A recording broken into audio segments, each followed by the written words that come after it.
Cilacap terkini heboh calon PJ Bupati Cilacap.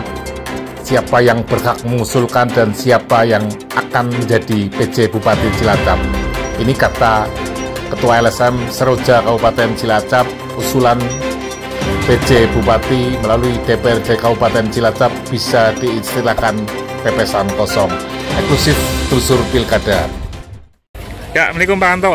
Waalaikumsalam Mas Ani. Ya, LSM Seroja Pak, yang kritis di Kabupaten Cilacap berkaitan dengan pembangunan Pak. Pak, ini masa jabatan Bupati Cilacap akan berakhir sebentar lagi Pak, 1 bulan lagi ke depan. Gimana Pak tanggapannya Pak?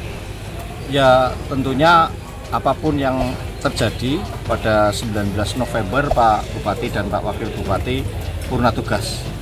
Dalam hal ini tentunya secara umum pemerintah pusat harus menyiapkan penjabat bupati untuk melanjutkan sisa jabatan Pak Bupati yang tinggal 2 tahun sampai dengan tahun 2024 sampai dengan pemilu tahun 2024. Ya, berkaitan dengan mekanisme pengganti Pak, ini ramai di Kabupaten Cilacap. Apakah yang mengusulkan eksekutif, legislatif, atau masyarakat Pak? Ya, jadi kalau kita melihat yang sudah pernah terjadi di beberapa daerah kaitannya dengan penjabat bupati maupun penjabat gubernur, penentunya tentunya Kemendagri atas perintah Presiden. Ya, jadi kalaupun ada satu permasalahan berkaitan dengan usulan melalui DPRD, saya tidak terlalu mempermasalahkan sebagai masyarakat, karena belum tentu apa yang menjadi usulan teman-teman di DPRD, baik itu melalui fraksi maupun apapun, belum tentu itu yang dipilih oleh Kementerian Dalam Negeri. Ya, internal di Dewan tarik ulur Pak berkaitan dengan calon sekda yang diusulkan atau direkomendasikan oleh DPRD Pak. Mensikapi ini Pak? Saya khawatir tarik ulur itu akhirnya berebut pepesan kosong. Artinya belum tentu yang diusulkan DPRD itu yang akan dilantik oleh Kemendagri atau yang ditunjuk oleh Kementerian Dalam Negeri. Karena bisa saja Pak Gubernur, Pak Menteri Dalam Negeri yang menentukan siapa di mana untuk menjadi PJ Bupati maupun PJ Gubernur. Jadi saya harap kalaupun terjadi satu perbedaan pendapat di DPRD, monggo silahkan, tapi jangan terjadi satu permasalahan yang akhirnya membuat pelayanan DPRD, pelayanan anggota legislatif, anggota DPRD menjadi terpecah, tidak konsentrasi, dan akhirnya masyarakat yang dirugikan. Harapan kami jangan berebut pepesan kosong. Ya, tarik ulur itu tahun politik Pak. Semua punya kepentingan, semua ingin menang. Gimana Pak untuk tahun politik? Apakah PC berpengaruh besar untuk di tahun politik di 24 Pak? Sangat. Saya pikir kalau kita bicara tentang kepentingan politik, semua golongan kaitannya dengan partai politik khususnya pasti punya kepentingan. Terutama teman-teman di DPRD sebagai perwakilan atau kepanjangan tangan dari partai politik.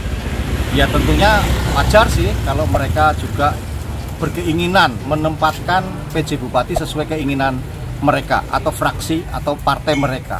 Pak, yang sudah didengar Pak, nama yang sudah beredar untuk calon PJ, pengamatan Seroja Pak, yang mungkin layak untuk menjadi PJ Bupati.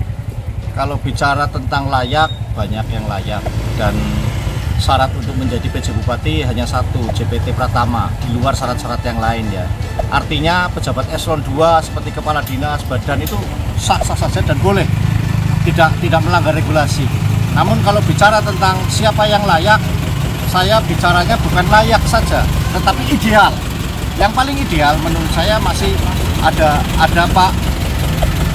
Pak Awaludin selaku sekda yang sudah bertahun-tahun beliau mengabdi di pemerintahan Kabupaten Cilacap, dimulai dari bawah, dari staf, akhirnya menjadi camat, dan sekarang sudah terakhir 2 kepala dinas beliau kuasai. Artinya saya melihat dengan dasar camat beberapa tahun sudah sangat layak atau ideal untuk bisa memimpin Cilacap melalui jabatan PJ Bupati. Ya, yang lain Pak, selain Pak Awal Pak? Ada Pak Supri. Saya mendengar Pak Supri juga ada, bukan upaya, mungkin dari Pak Gubernur atau dari mana Pak Supri saat ini juga ramai dibicarakan, dan saya juga mengatakan beliau salah satu orang yang layak untuk bisa didudukan menjadi pejabat bupati. dengan pengalaman dan cara komunikasi yang sangat luar biasa. Beliau orang yang layak untuk bisa duduk menjadi pejabat bupati juga. Yang lain selain dua nama yang beredar di masyarakat, Pak? Saya belum lihat, walaupun saya mendengar ada beberapa kepala OPD berusaha melakukan sounding komunikasi ke Kementerian Dalam Negeri atau ke pusat untuk bisa diperjuangkan menjadi pejabat bupati. Saya mendengar itu dan itu bukan barang rahasia lagi di lingkungan masyarakat berkaitan dengan upaya atau sounding beberapa kepala OPD untuk berkeinginan menjadi pejabat bupati. Kalau Bapak menjadi Menteri Dalam Negeri, Pak, dari dua nama atau beberapa nama yang beredar, Bapak milih siapa?